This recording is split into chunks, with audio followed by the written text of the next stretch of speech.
मान्या बहन जी ने एक बात बोली कि गांधी हमारे समाज से हरिजन बोलता है। हरिजन माने भगवान का आदमी।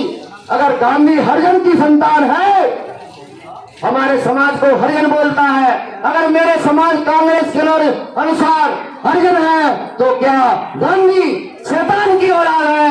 ये बाबा मान्या बहन जी ने उस समय का स्टेटमेंट जारी किया था। आज साथियों हम आपके स्टेशन पर बैठ के बोले कि गांधी जब तक मेरा आमरण अनशन जारी रहेगा, जब तक डॉक्टर अंबेडकर लाए गए अधिकारों को वापस नहीं लेता है। साथियों बाबा साहेब अंबेडकर ने ये कहा, मैं जो अधिकार लेकर के आया हूँ दलितों और पिछड़ों के लिए, उन अधिकारों को वापस नहीं लूंगा, चाहे कुछ भी हो जाए।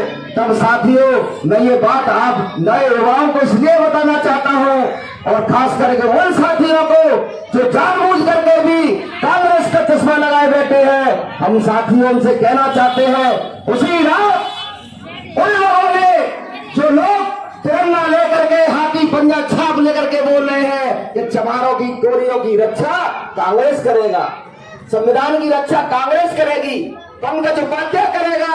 अरे नालायकों, ये सोचो कि उसी एक रात के अंदर 10,000 चमारों की झोपड़ियों में 10,000 हमारे चमार बराबरी की लोगों की झोपड़ियों में आग लगाने का काम गांधी और कांग्रेस ने किया।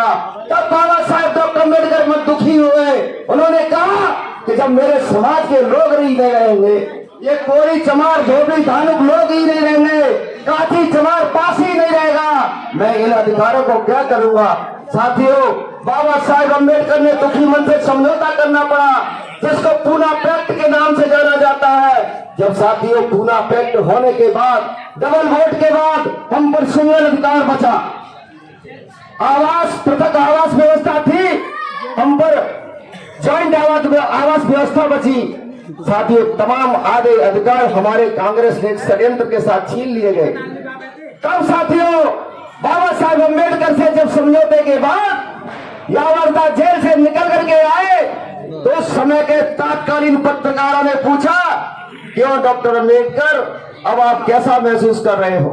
तो बाबा साहेब डॉक्टर अम्बेडकर बोलते हैं कि मैं ऐसा महसूस कर रहा हूं, जो फलों का जूस जो फलों की टोकरी में लेकर के आया था, जो फलों की टोकरी, बेटा थोड़ा कितने बैठ, जो फलों की टोकरी में लेकर के आया था अपने भोजन समाज के लिए, उसका जूस निकाल करके गांधी ने अपने समाज को पिला दिया है और छिलके मेरे मुंह पर मार दिए हैं। लेकिन अगर मेरा समाज भी अगर उन छिलकों का जूस निकाल करके अपने समाज को पिला देगा, तो इतना बर्बाद हो जाएगा कि खक्का सायों के नैनों को खाने में भी टाइम नहीं लगाएगा।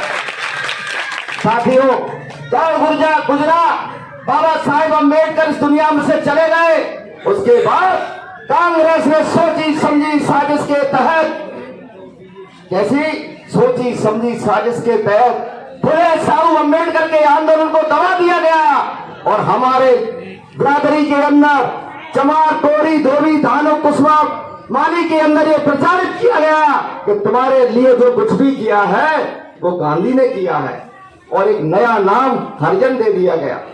साथियों धन्य मान्यवर साहब कांसीराम जी कि आज मान्यवर साहब कांसीराम जी जो जिनको 21वीं सदी का महाभीम कहते हैं, मान्यवर साहब कांसीराम जी ने बहुजन समाज पार्टी का निर्माण किया। आज उसी की ताकत है, उसी का बल है कि आज हमारे कुछ भाई जो ये समझते हैं कि उनके दरवाजे पर कांग्रेस और भारतीय जनता पार्टी की फॉर्च्यूनर गाड़ी लगती है, तो ये समझते हैं कि तुम्हारी इज्जत हो रही है।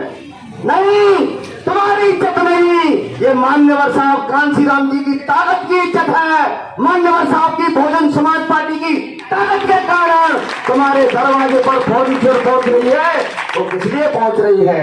वो इसलिए पहुंच रही है कि कहीं ना कहीं से चमार बिरादरी को तोड़ा जाए, बहुजन समाज पार्टी को तोड़ा जाए। कि ओरिजिनल बिल्डिंग मान्यवर साहब कांसीराम जी ने काफी चमार की जो बिल्डिंग किया था, उस बिल्डिंग के कारण देश के अंदर तीसरे नंबर की पार्टी बहुजन समाज पार्टी बनी। एक बात और कहना चाहता हूं साथियों, कुछ लोग साथी ये कहते हैं कि कांग्रेस ने हमारा हित किया।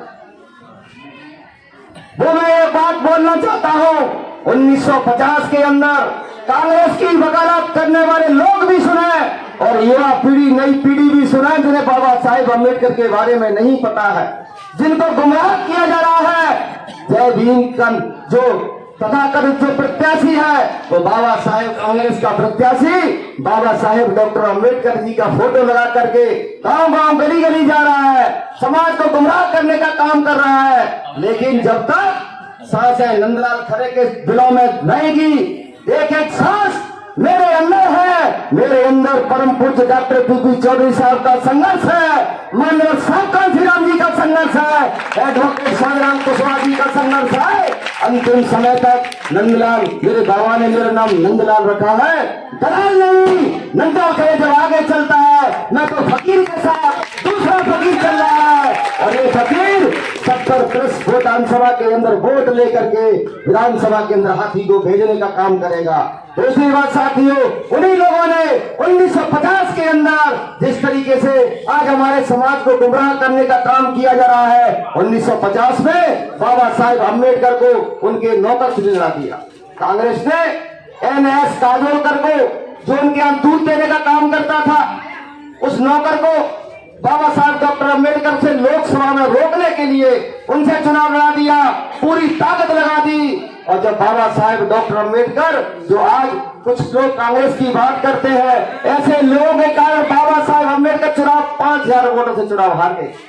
महाराष्ट्र की लोकसभा से, दादर लोकसभा से 5000 से जब चुनाव हारे, और बाबा साहेब अम्बेडकर जिन्होंने संविधान बनाया, वो जब चुनाव हारे, सोचिए साथियों, जिनके 2-2 पुत्र खत्म हो गए, जब बाबा साहेब डॉक्टर अम्बेडकर गोल में अधिवेशन के लिए पहुंच रहे थे, माता रमाबाई का, यशवंत राव उस समय खत्म हो, राजरत्न बाबा साहब अम्बेडकर का पुत्र राजरत्न की लाश बिछी हुई थी। बाबा साहब डॉक्टर अम्बेडकर सूटकेस लेकर के पानी के जहाज से जब जाने वाले थे, माता रमाबाई रोने लगी, बाबा साहब ये कैसी विडंबना है, तुम्हारा पुत्र की लाश तुम्हारे सीने पर पड़ी है और तुम वहां जा रहे हो, गोल में अधिवेशन में जा रहे हो। साथियों, बाबा साहब डॉक्टर अम्बेडकर ने बोला, रमाबाई मेरा राजरत्न तो एक मरेगा, अगर मैं गोल में अधिवेशन में नहीं पहुंचा तो जाने कितने समाज के लोग मर जाएंगे, बेटे मर जाएंगे।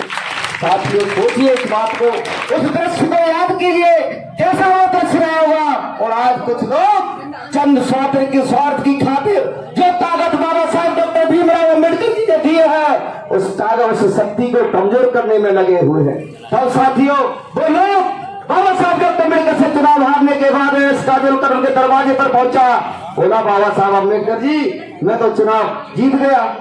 तब बाबा साहब डॉक्टर अम्बेडकर जी बोलते हैं, अच्छी बात है चुनाव जीत गए, पर भैया काजोलकर तू करेगा किससे कह रहे हैं बाबा साहब डॉक्टर अम्बेडकर, जो उनका नौकर था, अरे बेटा जो उनके नौकर था उससे बोले तू अब क्या करेगा सांसद, तू जीत के कैसे आया ये बता। कि बाबा साहब जो संविधान में आपने व्यवस्था दी, आरक्षण दिया था, जिसको आरक्षित सीट से जीत के गया हूं। अच्छा जीत के गया है, अब तेरा काम क्या करेगा, कि मैं जिस पार्टी से जीत गया, कौन सी पार्टी से गया है, कि कांग्रेस से, तो तू समाज का काम क्या करेगा, कि नहीं मेरी पार्टी कहेगी उस काम को करूंगा। साथियों, 1950 में ही बाबा साहेब डॉक्टर अम्बेडकर ने बोला कि आज के बाद दलितों के नेता नहीं, कांग्रेस के हरिजन पैदा होंगे जो समाज को काटने का काम करेंगे।